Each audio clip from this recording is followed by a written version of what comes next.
Topic है विदेशी विनिमय दर। विदेशी विनिमय दर। विदेशी का मतलब होता है दूसरे देश के साथ, और विनिमय का मतलब होता है अदला बदली। तो बड़ी आसान सा प्रश्न है और 2 अंक स्तरीय प्रश्न बार बार आता है कि विदेशी विनिमय दर क्या है, नहीं, और इसके प्रकार कितने हैं। तो आप लिखेंगे विदेशी विनिमय दर उस दर को कहते हैं जिस दर पर एक देश की मुद्रा का दूसरे देश की मुद्रा का विनिमय किया जाता है। मतलब वह दर या वह कीमत जिस पर एक देश के मुद्रा का दूसरे देश की मुद्रा के साथ क्या होता है, विनिमय होता, मतलब अदला बदली होता है। कोई सा फिक्स रेट होगा ना कि नेपाल का जो मुद्रा है उसका कीमत होगा और भारत की मुद्रा का भी कीमत होगा। तो भारत के 1 रुपया का नेपाल का कितना रुपया खरीद लेगा, 1 रुपया 60 पैसा। तो जिस दर पर या जिस कीमत पर एक देश की मुद्रा का दूसरे देश की मुद्रा के साथ विनिमय किया जाता है उसको हम क्या कहते हैं, क्या कहते हैं, विदेशी विनिमय दर को हम 2 रूप में, एक देशी मुद्रा के साथ, देशी मुद्रा के साथ, और दूसरा विदेशी मुद्रा के 2 रूप में दर्शा सकते हैं, देशी मुद्रा के रूप में और एक विदेशी मुद्रा के रूप में। जैसे विदेशी विनिमय दर हमने कहा, परिभाषा दिया कि एक देश की मुद्रा का, मुद्रा माने रुपया का, माने एक देश की मुद्रा में कुछ ना कुछ पावर तो होती परचेज करने की। एक देश की मुद्रा का दूसरे देश की मुद्रा के साथ जिस दर पर, जिस कीमत पर खरीद बिक्री किया जाता है उसी कीमत को कहते हैं विदेशी विनिमय। जैसे अगर हम मान लेते हैं, उदाहरण लेते हैं, भारत के 80 रुपया, भारत का इक्वल टू इंग्लैंड अमेरिका का $1। गलत सही है? तो हमने तो पहले ही लगभग मान लो, अरे 82 होगा या 85 होगा, 80 एवरेज लेके चलते हैं ना। तो भारत के 80 रुपया का अमेरिका को $1 खरीदने की समर्थ है। तो एक देश की मुद्रा का दूसरे देश की मुद्रा के साथ जिस दर पर परचेज होता है, खरीद बिक्री होता है, उसी दर को कहते हैं विदेशी विनिमय दर। अब देशी मुद्रा में कैसे होगा, तो देशी मुद्रा में कहता है इसका $1 बराबर कै रुपया, 80 रुपया। देशी मुद्रा क्या करें, $1 बराबर कै रुपया। लेकिन वही विदेशी मुद्रा के रूप में करना होगा, $1 बराबर कितना $, माने $1 बराबर कै रुपया, ये देशी मुद्रा के साथ हो गया। लेकिन वही अगर आपसे कहे कि $1 बराबर कितना $, 1/80। गलत कि सही? मतलब $1 में कितना $, खरीदने की क्षमता है, 1/80। गलत कि सही? अब सवाल दूसरा होगा, तो विनिमय दर के प्रकार हैं कितने।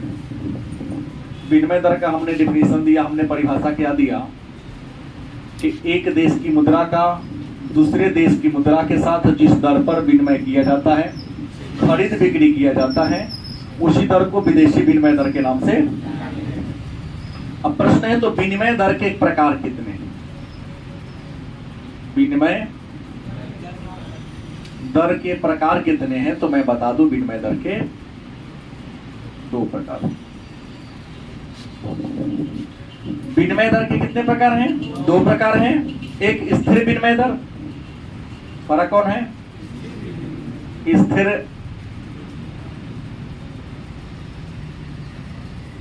विनिमय दर। दूसरा लोचपूर्ण विनिमय दर। विनिमय दर क्या है जानेंगे? एक देश की मुद्रा जिस दर पर या जिस कीमत पर दूसरे देश की मुद्रा को क्या कर लेता है, खरीद लेता है, उसको विदेशी विनिमय दर कहेंगे। विदेशी विनिमय दर के प्रकार। विनिमय दर माने अदला बदली के कितने दर हैं? क्या नाम है? दूसरा कौन है? मन में होगा तो ये स्थिर विनिमय दर क्या है? तो स्थिर विनिमय दर उस विनिमय दर को कहते हैं जिसका निर्धारण सरकार के द्वारा किया जाता है। जब किसी देश की मुद्रा की कीमत सरकार के द्वारा तय किया जाएगा तो उसे क्या कहेंगे? जब विनिमय दर का निर्धारण कौन करे? कौन करे? क्या कहेंगे? आज जब विनिमय दर का निर्धारण कहाँ हो? बाजार में हो। कहाँ हो? जब विनिमय दर का निर्धारण कहाँ हो? उसे क्या कहेंगे? तो भाई आपके मन में तो एक प्रश्न होगा कि सर सरकार किया तो जान ली, लेकिन बाजार में कैसे कीमत तय होगा मुद्रा का? सोनी खरीदने गई हो कभी? नहीं, तो कहना पता चले। तू गई? अभी घिउरा कैसे? 10 रुपए किलो। अब 15 दिन पहले कैसे था? क्या है? अब 10 रुपये है, पहले 20 रुपए क्यों था?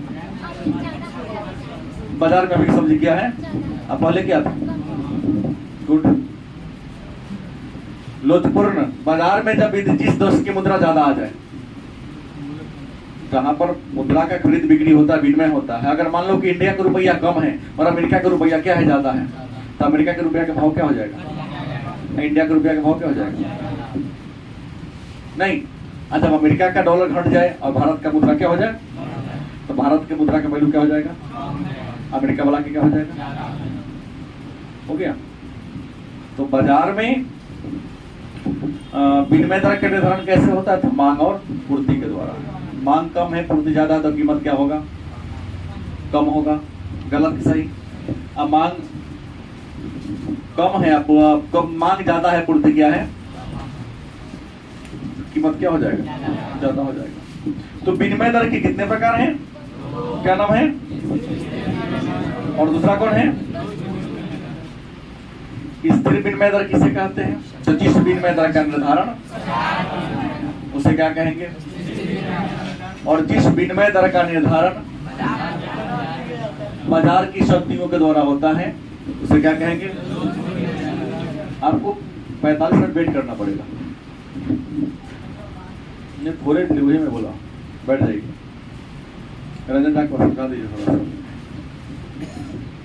अब स्थिर विनिमय दर के परिभाषा को आप लोग जान गए? गलत सही? लोचपूर्ण विनिमय दर के बारे में जान गए? अब सवाल है, तो स्थिर विनिमय दर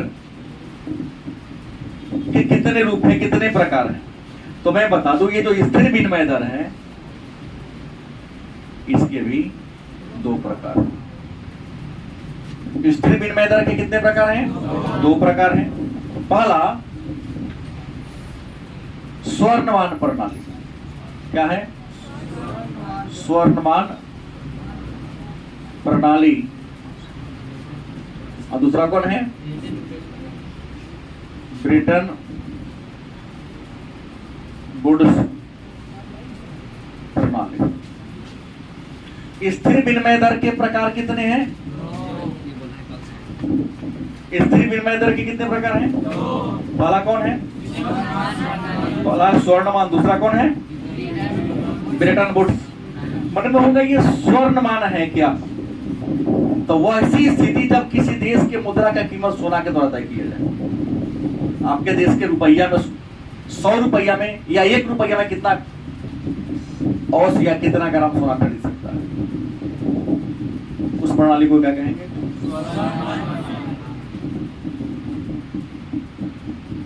मतलब विनिमय दर की स्वर्णमान प्रणाली वह प्रणाली है जिसमें किसी देश के मुद्रा का कीमत किसके द्वारा तय होता है? मतलब आपके 1 रुपया में कितना ग्राम, कितना अन्ना, कितना औस, कितना मिलीग्राम, 1 रुपये में कोई ना कोई तो पावर होगा ना, हाथों से सताने तो देगा। गलत किसे? आपके एक छूने भी तो देगा सोना को ना, अभी के हिसाब से। क्योंकि हम 1 रुपया में कितना सोना खरीदे तब लोग हंस रहे थे कि सर देखने तो देवी नहीं करेगा तो खरीदने की बात बोल रहे हैं। क्योंकि भारत में रुपया का वैल्यू कम है, बहुत डाउन है। प्रश्न क्या है? जब किसी देश के मुद्रा की कीमत सोना से तुलना करके किया जाए, मतलब आपके 1 रुपया में कितना सोना खरीदने की सामर्थ्य है, उसी प्रणाली को क्या कहते हैं? याद रखेंगे, यह प्रणाली प्रथम विश्व युद्ध के समय तक था। प्रथम विश्व युद्ध के बाद इस प्रणाली को खत्म कर दिया गया। मतलब 1920 तक ही स्वर्णमान प्रणाली पूरे संसार में प्रचलित था। उसके बाद इस प्रणाली को क्या कर दिया गया? समाप्त कर दिया गया। कोई दिक्कत? दूसरा है ब्रिटेन वुड्स प्रणाली। दूसरा कौन है? इसका अन्य नाम है सामंजनीय प्रणाली। क्या है? या सामंजनीय प्रणाली, मंजनीय। कहता है ब्रिटेन वुड्स प्रणाली या सामंजनीय प्रणाली उस प्रणाली को कहते हैं जिसमें मुद्रा में स्वतः समायोजन का गुण पाया जाता है। मार्केट में मुद्रा ज्यादा आ जाएगा, कीमत घट जाएगा, मुद्रा कम आएगा, कीमत क्या होगा? बढ़ा लेगा। या उतना ही मात्रा में मुद्रा को मार्केट में लाया जाएगा जितना कि क्या हो, डिमांड हो, जरूरत हो, ताकि उसकी कीमत क्या रहे? स्थिर बना रहे। तो कीमत में स्थिरता को ध्यान रखते हुए जब मार्केट में उसी अनुपात में डिमांड के अनुसार ही मुद्रा को प्रस्तुत किया जाए तो उसे क्या कहेंगे? ब्रिटेन वुड्स प्रणाली या सामंजनीय प्रणाली के नाम से जानते हैं। तो हमने यहाँ ये जाना कि विनिमय दर क्या है, विदेशी विनिमय दर क्या है, विनिमय दर के प्रकार कितने हैं जान गए, स्थिर विनिमय दर क्या है जान गए, विदेशी विनिमय दर क्या है जान गए, सॉरी लोचपूर्ण विनिमय दर क्या है जान गए, स्थिर विनिमय दर के प्रकार कितने ये भी जान गए। अब सवाल है तो सर ये स्थिर विनिमय दर का क्या कुछ गुण है या नहीं है? याद चल लीजिए, गुण है तो 200 होगा, नहीं जैसे हम में 1 गुण है तो 99 को अवगुण है, आप में भी 99 को गुण है तो 1 अवगुण होगा। बराबर गुण है कि पढ़ते ही नहीं है आप लोग? नहीं है।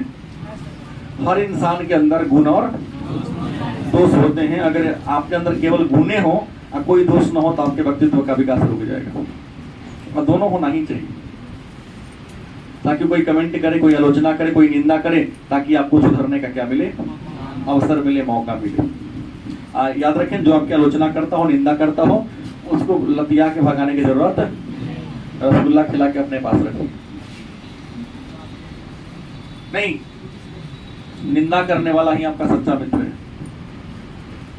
क्योंकि आपकी कमी को देखेगा, आलोचना करेगा तो आपको सुधरने का क्या मिलेगा? अवसर मिलेगा, मौका मिलेगा। गलत कि सही? और यहाँ तक क्या हो यादा जी, निंदा करने वाला कि चल तू खड़ी हाल है, गलती बोला? सही बोला। टेंशन में जीना 1 महीना से। अब सवाल है तो स्थिर विनिमय प्रणाली का गुण क्या है, अवगुण क्या है? तो पहले गुण लीजिए। गुण की स्थिर विनिमय प्रणाली होगी ना तो अंतरराष्ट्रीय व्यापार बढ़ेगा, क्योंकि मुद्रा का मूल्य फिक्स रहेगा ना, स्थिर रहेगा ना, लोग खरीदने में टेंशन नहीं लेगा। ऊपर नीचा होता रहेगा तो लेने में हिचकेगा। तो पहला क्या है गुण? अंतरराष्ट्रीय व्यापार बढ़ता है। दूसरा, विदेशी पूंजी निवेश को बढ़ावा मिलता है। अगर आपके हमारे देश का मुद्रा का वैल्यू फिक्स रहे तो विदेशी पूंजीपति आएगा, यहाँ पर पूंजी लगेगा। ऊपर नीचा होता रहेगा तो न लगेगा, क्योंकि तुम्हारे देश के मुद्रा के कोई ठिकाने नहीं। तीसरा, पूंजी निर्माण बढ़ेगा, आप कमाएंगे तो स्टॉक कर सकते हैं, मूल्य गिरने लगेगा, मुद्रास्फीति आएगी तो कल खर्च करना। जो कि आज से 10 साल पहले 1 लाख का वैल्यू था, आज 5 लाख की कोई वैल्यू नहीं, क्योंकि पहले 5 रुपए किलो दूध मिलता था, अब 60 रुपए लीटर दूध हो गया। नहीं, 60 रुपए मिल रहा है, और कुछ ऐसी भी दूध है जो 70-72 रुपए मिल रही है। अब तो गांव में भी 50 रुपए मिल रहा है, उससे कमी गांव में नहीं है। 50 से कम देगा तो पानी मिला के देगा, उसको आप दोष नहीं दे सकते। आप स्वयं करे भाई आवेल मुझे हमारा पानी मिला के पिया क्या जी, जो मार्केट वैल्यू उतना नहीं दिएगा तो गलती करेगा, थोड़ा सा लेवल तो पुराने का प्रयास करेगा।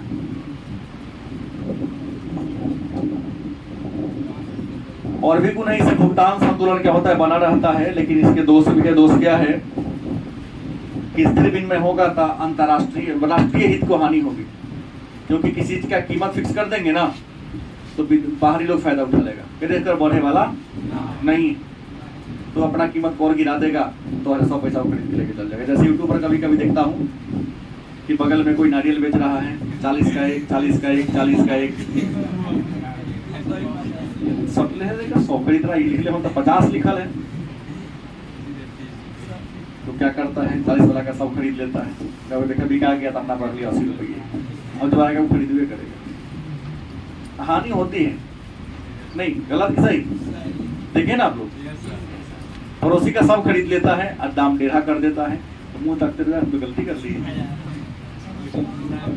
और शुद्ध गुनाह में बेचता है, तुरंत फायदा कमा लेता है। दूसरा हानि है, अनेक क्षेत्रों में आप नियंत्रण नहीं लगा सकते। नियंत्रण मुद्रे पर रहेगा, बाकी कीमत पर, वस्तु के कीमत पर नियंत्रण आपका क्या रहेगा? नहीं हो पाएगा। लेकिन दोष एक और है, अचानक कभी कीमत बढ़ गया तो आपका व्यवस्था क्या हो जाएगा? चर पर आ जाएगा। अब प्रश्न है तो लोचपूर्ण विनिमय दर, जो मैंने परिभाषा दिया कि लोचपूर्ण विनिमय दर क्या है, तो हमने कहा कि वह विनिमय दर जिसमें किसी देश के मुद्रा का निर्धारण बाजार की शक्तियों के द्वारा नहीं, या वह विनिमय दर जहां मुद्रा की कीमत मुद्रा के मांग और पूर्ति के द्वारा हो।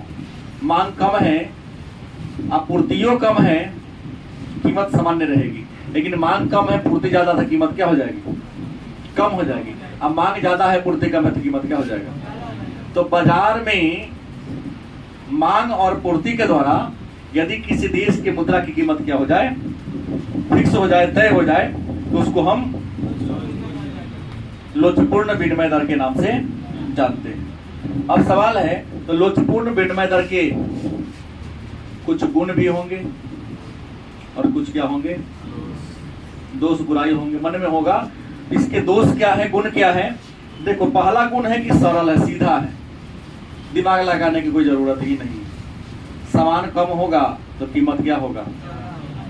सामान ज्यादा होगा तो कीमत क्या होगा? सीधा प्रणाली है। दूसरा है सतत समायोजन गुण है, मतलब कीमत अपने एडजस्ट कर लेता है, सरकार को हस्तक्षेप करने की जरूरत। सामान ज्यादा होगा तो कीमत घटा दे, कीमत सामान कम हो तो कीमत क्या कर देगा? ऑलरेडी एडजस्ट होते रहता है। तीसरा है गुण के भुगतान संतुलन में सुधार आता है। चौथा गुण है संसाधन का अच्छा से प्रयोग होगा, क्योंकि बाजार की शक्ति तय कर रहा है। सब दुकान खोल देता है, 8 बजे तू खोलेगा, 10 बजे तुम्हारा बिक्री कम हो जाएगा, एक समय आएगा दुकानों बंद हो जाएगा। देखिए मार्केट में सब दुकानदार फिक्स टाइम पर 10 मिनट आगे पीछे दुकान खोलता है। नहीं, ग्राहक और मौत का वजह कोई गारंटी, दुकानदार ही बोल रहा हूँ इतना जल्दी क्यों खोलते हैं? क्या करें, पड़ोसी खोल देता है।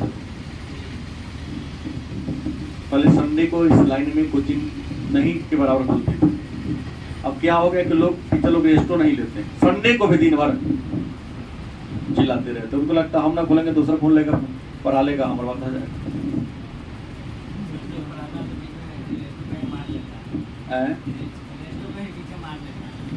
हाँ, बीच में लोग ऐसी छुड़ी दे देते हैं, और संडे को पढ़ा के सीधे कर देंगे हम बहुत पढ़ाने वाले हैं, हम जानते हैं।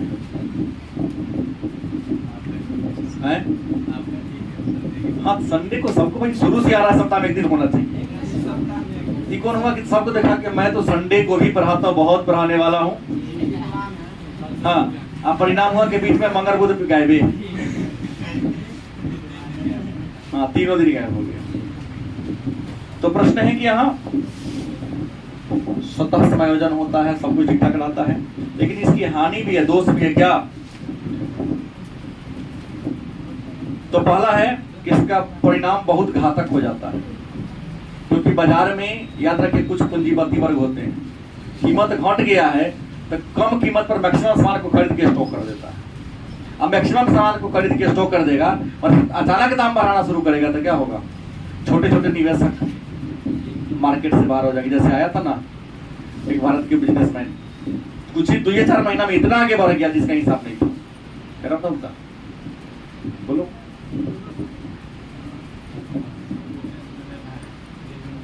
मुकेश अंबानी को भी पछाड़ दिया था, एशिया में नंबर 1 पर पहुंच गया था। अडानी, वेरी गुड है ना, अडानी यही तो किया था। कुछ कंपनी ऐसी थी जिसकी कीमत क्या हो गई थी, डाउन हो गई थी शेयर की कीमत, उसने सबको खरीदना शुरू कर दिया। अधिकांश शेयर जब इसके पास आ गया, मार्केट में शेयर का क्या हो गया, घट गया, कम हो गया, अचानक कीमत बढ़ गया। नियम है, अडानी बहुत आगे चला गया। लेकिन अचानक जितना तेजी गति से बढ़ा ना, उससे दुगुना तेजी गति से क्या हो गया। याद रखेंगे, लोचपूर्ण विनिमय प्रणाली का दोष है अंतरराष्ट्रीय व्यापार में अस्थिरता आती है, क्योंकि यहाँ प्रशासन जैसा कोई चीज, कोई एक अथॉरिटी नहीं होती है जो सब पर कंट्रोल कर सके। और यहाँ तो सेबी है ना भारत में, यहाँ कोई ऐसी संस्था नहीं है जो कंट्रोल कर सके। जगरा जेना मन होगा, ग्रामीण कहावत है, खाता ना वही जे मन करे वैसा। ऐसी कोई अथॉरिटी होती जो कंट्रोल करता था, कंट्रोल करने वाला अथॉरिटी है नहीं, तो क्या होगा, हानि कई बार हो सकती है। अब प्रश्न है,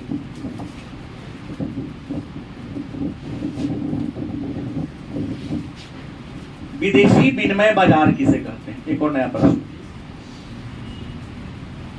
विदेशी विनिमय बाजार किसे कहते हैं? तो विदेशी विनिमय बाजार उस बाजार को कहते हैं जहां पर विश्व के सभी देश के मुद्रा का क्रय विक्रय किया जाता है। जैसे छोटे पैमाने पर ले सकते हैं भारत का दलाल स्ट्रीट, नहीं है हर देश में शेयर बाजार है ना। यहाँ थोड़ी केवल भारतीय के सब कंपनी का शेयर बिकता है, विदेशी कंपनी का भी यहाँ बिकता है। तो विदेशी विनिमय बाजार किसे कहते हैं? तो वह बाजार जहां संसार के विभिन्न देशों के मुद्राओं का, कहने के लिए शेयर है, शेयर नहीं है, कागज के रूप में रुपया है वह बाजार जहां पर संसार के सभी देश के मुद्राओं का खरीद बिक्री किया जाता है, उस बाजार को विदेशी विनिमय बाजार के नाम से, अलग अलग देशों में अलग अलग नाम से उस बाजार को जानते हैं। जैसे भारत में कहा दलाल स्ट्रीट या बंबई शेयर बाजार है ना। अब प्रश्न है, तो विदेशी विनिमय बाजार के कार्य क्या है? ऐसे तो बाजार का काम होता है कि क्रेता और विक्रेता के बीच सामंजस्य स्थापित करके वस्तु की कीमत को तय कर देना, लेकिन यहां भी काम वही होगा। विदेशी विनिमय बाजार का पहला काम है हस्तांतरण कार्य। हस्तांतरण मतलब एक व्यक्ति के हाथ से कोई सामान दूसरे के हाथ में ट्रांसफर कर देना। पहला काम क्या? हस्तांतरण वाला। क्या जी? आपका रुपया है, कोई कीमत दे रहा है तो उसके हाथ का रुपया दूसरे के हाथ में दे दो। जैसे बाजार में आप जाते हैं, घूरा खरीद 10 रुपया दिया, आपको 1 किलो घूरा दे दिया, उसका टोकरी खाली, आपका पॉकेट खाली। ये ना होता है, हस्तांतरण तो होता ही नहीं होता है। टोकरी में भर के लाएगा, पॉकेट में भर के लेके जाएगा।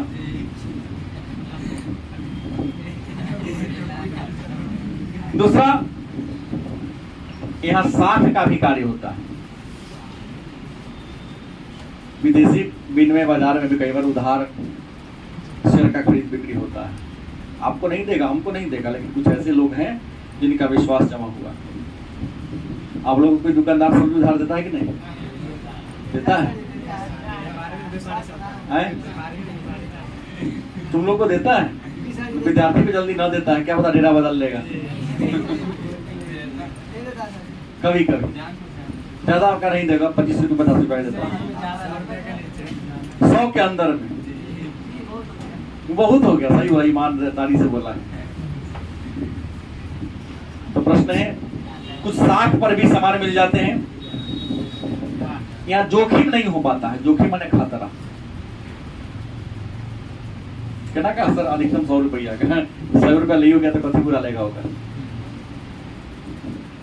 उतना ही देगा जितना कि जोखिम क्या हो, कम हो। ज्यादा जोखिम वाला काम क्या करेगा, नहीं कर पाएगा। अब मन में होगा तो विदेशी बाजार की कार्य पद्धति, विदेशी विनिमय नहीं ना, बाजार की कार्य पद्धति। तो विदेशी विनिमय बाजार के कार्य पद्धति को कितने भागों बांटा गया है, बोलिए? 2 भागों में, है ना। पहला कौन है, चालू बाजार। चालू, इसका नाम है हाजिर बाजार। इसका नाम क्या है ना, हाजिर बाजार। तो चालू बाजार क्या है या हाजिर बाजार क्या है?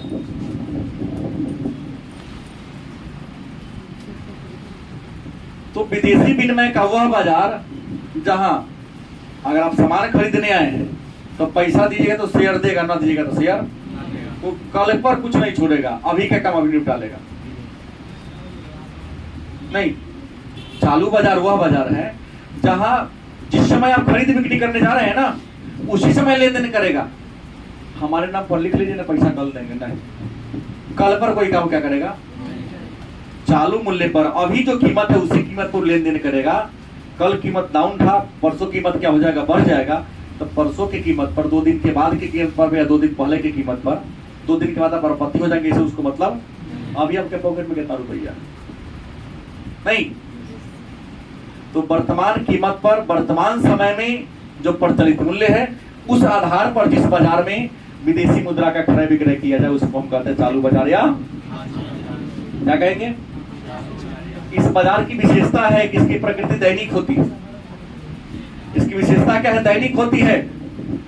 वर्तमान कीमत पर वस्तु का खरीद बिक्री होता है, मुद्रा का खरीद बिक्री होता है। यहाँ धोखाधड़ी होने की संभावना क्या है, कम है। पूंजी बुरने की संभावना यहाँ पर क्या है, कम है। आदेश की मुद्रा व्यवस्था में उतार चढ़ाव होने की संभावना क्या है, कम है। और दूसरा कौन है, वायदा बाजार। कौन है, वायदा। अन्य नाम क्या है इसका, वायदा बाजार का अन्य नाम क्या है, कोई नाम नहीं है, नहीं ना, नहीं है। वायदा बाजार उस बाजार को कहते हैं जहां जिसमें सामान का खरीद बिक्री आज किए, आप पेमेंट करेंगे 1 महीना के, मैंने वादा करता हमको दे दीजिए, हम बाद में आपको ये करेंगे। सामान खरीदा आपने आज, अब पेमेंट होगी, या पेमेंट कर दिया आज, सामान देंगे आपको हम बाद में। ऐसे बाजार को क्या कहते हैं, मैंने वादा कर दिया कि आप सामान दीजिए, आपको पेमेंट बाद में मेरे नाम पर लिख दीजिए, पेमेंट हम बाद में क्या करेंगे, भेज देंगे। जैसे आप लोग ही कई बार दुकानदार से उधार लेते हैं, सामान आज ले लिए, महीना पूरेगा तो एक बार हिसाब हो जाएगा। ऐसे बाजार को क्या कहते हैं, वायदा बाजार। लेकिन विदेशी बाजार को भी प्रभावित करने वाले कुछ कारक हैं। प्रभावित करने वाला पहला कारक है व्यापार में परिवर्तन। क्या होगा, व्यापार में परिवर्तन। अगर व्यापार बदल गया तो विदेशी बाजार की प्रकृति भी क्या हो जाएगी, बदल जाएगी। व्यापार में परिवर्तन है, व्यापार उठ जाएगा, डाउन हो जाएगा, क्योंकि व्यापार में हमेशा उतार चढ़ाव होते रहते हैं। लाभ भी हो सकता है और मान लिया जिस कीमत पर आपने उसको दिया, कहा कि 1 महीने बाद पैसा देंगे, कहीं कीमत बढ़ गया, विवादों बढ़ जाएगा ना। नहीं, जब कीमत बढ़ेगी हमको बढ़ा के दीजिए, वो कहे क्यों दे, हम तो वादा करवा लिए, लिखवा लिए हैं। तो वहां पर कंफ्यूजन की संभावना क्या होगी। दूसरा इसका प्रभावित करना पूंजी का प्रवाह। पूंजी का प्रवाह अगर क्या होगा, ज्यादा होगा, या कभी कम होगा, दोनों स्थिति में प्रभावित होगा। यहाँ पर मान लिया आपके पास पैसा ज़्यादा था, खरीद लिया, जैसे किसी कंपनी का सारा शेयर आप खरीद लेते हैं और 2 महीना के लिए ब्रेक लगा देते हैं खरीद बिक्री पर, और 2 महीने के बाद आता है, धीरे धीरे निकालते हैं, उसका कीमत वॉलेटिली क्या करेगा, छलांग लगाइए देगा। इसको प्रभावित करने वाला कारक बैंक दर भी है। क्या है?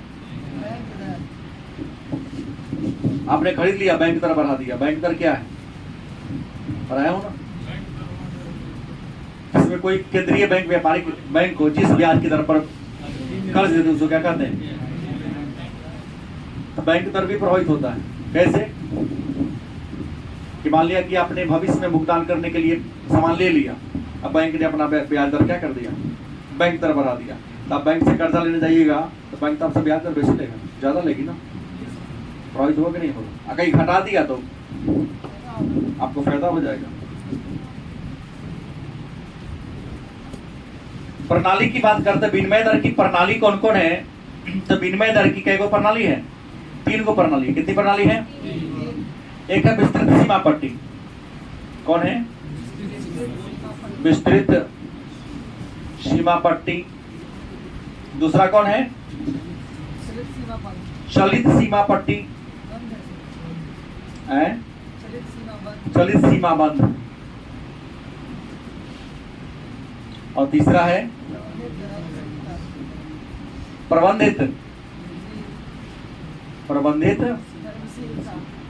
तरलशीलता। मन में होगा विस्तृत सीमा पट्टी क्या है, या विस्तृत सीमा पट्टी कहते किसे? तो विस्तृत सीमा पट्टी उस सीमा पट्टी को कहते हैं जिसमें स्थिर जो विनिमय दर है उसको विस्तार की संभावना देती है। सरकार कभी कभी करती क्या है कि विनिमय दर खरीदने की पावर को सीमित कर दिया, लेकिन कह देती है इतने कीमत पर तुमको जितना खरीदना हो क्या करो, खरीद सकते हो। जैसे पहले चीनी कोटा में मिलता था, तुम लोग के जन्म के पहले की कहानी देखा?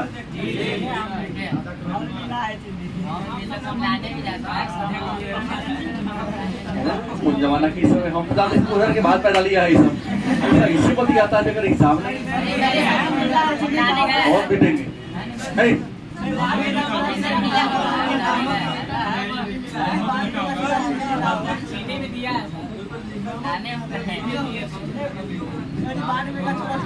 तुमसे बड़े हैं भैया, तुमसे बड़े हैं ना। रंजन को छोड़ दीजिए, तो अभी 12वीं में पढ़ता है। तू कौन सा जन्म लिया है? वर्ष बताओ ना। 6 में। सरकार 2002-3 में चीनी का कोटा खत्म कर दिया।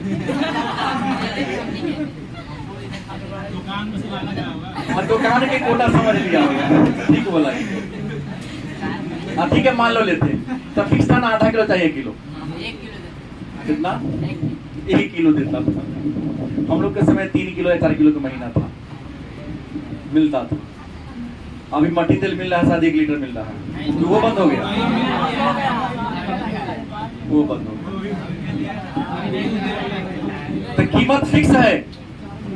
बाद में सरकार ने ओपन मार्केट कर दिया कि भाई 20 रुपए 40 रुपए किलो चीनी जितना मन उतना खरीद। हो गया। कीमत क्या स्थिर है, सरकार तय कर दी। उस दर पर तुमको जितना मन है उतना क्या कर दो, खरीद सकते हो। उसे क्या कहते हैं? विस्तृत सीमा पट्टी। दूसरा कौन है? चलित सीमाबंध। दूसरा कौन है? कहता है एक देश यदि अपनी मुद्रा का, जितनी मुद्रा उसका चल रही है उसका सीमा तय करे, इतने हम बेचवे करेंगे। कीमत फिक्स कर दे, लेकिन तय कर दे कि हमको इतना ही क्या बस मात्रा में वस्तु को क्या करना है, बेचना। तो उसे क्या कहेंगे? चलित सीमाबंध के नाम से। आप प्रबंधित तरलशीलता, ये देखिएगा क्या प्रबंधित तरलशीलता में क्या देखा जाएगा कि विनिमय दर को स्वतंत्र छोड़ दिया जाता है। जब विनिमय दर को क्या कर दिया जाए कि ग्राहक बाजार में जितने भी आएंगे उतना मात्रा में क्या करेंगे, बेचेंगे। स्टॉक का जो ताला है उसको ताला नहीं मानेंगे। तरनशील है, मतलब जितना ग्राहक आएगा, जितना बिकने वाला उतना हम क्या करेंगे, बेचेंगे। लेकिन कीमत क्या कर दिया, यहाँ विस्तृत में फिक्स कीमत में जितना खरीद सको या बेच सको, मार्केट में जितना चल रही है कीमत फिक्स है, लेकिन सीमित मात्रा में बेचेंगे। यहाँ कोई कीमत न कीमत है ना बेचने की क्षमता है कि पैसा ज्यादा लोग लेके आएगा तो कीमत बढ़ा के बेचेंगे, कम लेके आएगा तो कीमत घटा के क्या करेंगे हम, इसी को हम कहते हैं। तो ये था आपका विदेशी विनिमय दर। परिभाषा हमने क्या दिया कि विदेशी विनिमय दर वह दर है जिस दर पर एक देश की मुद्रा का दूसरे देश की मुद्रा के साथ विनिमय किया। और विदेशी विनिमय दर के कितने प्रकार हैं, लोचपूर्ण विनिमय दर, और जब किसी देश के मुद्रा की कीमत सरकार के द्वारा तय किया जाए तो उसको हम कहेंगे, और जब किसी देश की मुद्रा की कीमत बाजार में मांग और पूर्ति की शक्ति के द्वारा तय किया जाए तो उसको हम, ये हमने चर्चा की है।